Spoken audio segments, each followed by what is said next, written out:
1.2 का question number 3 कहता है कि अभाज्य गुणनखंड विधि द्वारा पूर्णांकों के एचसीएफ और एलसीएम ज्ञात कीजिए। संख्या दिया हुआ है, पूर्णांक दिया हुआ है 12, 15 और 21। तो 12, 15, 21 का एलसीएम और एचसीएफ ज्ञात करना है। तो 12, 15, 21 का एचसीएफ एलसीएम ज्ञात करने से पहले हमें 12, 15, 21 का अभाज्य गुणनखंड लिखना पड़ेगा। तो सबसे पहले 12 का अभाज्य गुणनखंड होगा, देखिए यहाँ पे, तो 12 का अभाज्य गुणनखंड होगा, 2 से भागा देंगे, 2 छक 12, 2 तिया 6, तो ये हो जाएगा 2 गुना 2 गुना 3। 15 का अभाज्य गुणनखंड होगा 3 गुना 5। 21 का अभाज्य गुणनखंड होगा 3 गुना 7। अब इसमें से उभयनिष्ठ कौन सा है? तो इन तीनों संख्याओं में उभयनिष्ठ गुणनखंड जो है वो सिर्फ और सिर्फ 3 है। तो जो उभयनिष्ठ गुणनखंड है वो एचसीएफ कहलाएगा। तो इसका एचसीएफ हो जाएगा 3 और इसका एलसीएम जो है वो उभयनिष्ठ गुणनखंड, और जो बच गया जो उभयनिष्ठ नहीं है उसे भी गुना करना है। तो हो जाएगा 2 गुना 2 गुने 5 गुने 7। इसको मल्टीप्लाई करने पर 2 तिया 6 दूने 12 पचे 60 और 60 सत्ते 420। ये हो गया पहला का एचसीएफ और एलसीएम।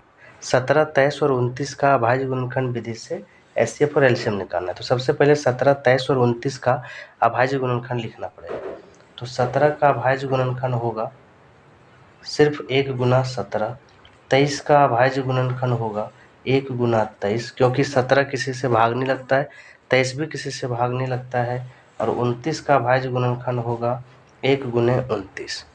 अब इसमें उभयनिष्ठ जो है वो सिर्फ और सिर्फ एक ही है, इसलिए इसका एचसीएफ हो जाएगा 1 और एलसीएम हो जाएगा 1। जो उभयनिष्ठ आया है वो, और बाकी जो उभयनिष्ठ नहीं है वो भी।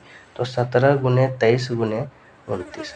अब इसको गुना करने पर 11,339 आता है, इसलिए इन तीनों संख्याओं का जो एलसीएम होगा वो 11,339 होगा।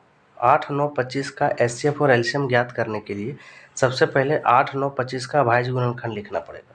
तो 8 का अभाज्य गुणनखंड होगा 2 गुना 2 गुना 2। 9 का अभाज्य गुणनखंड होगा 3 गुना 3। 25 का अभाज्य गुणनखंड होगा 5 गुने 5।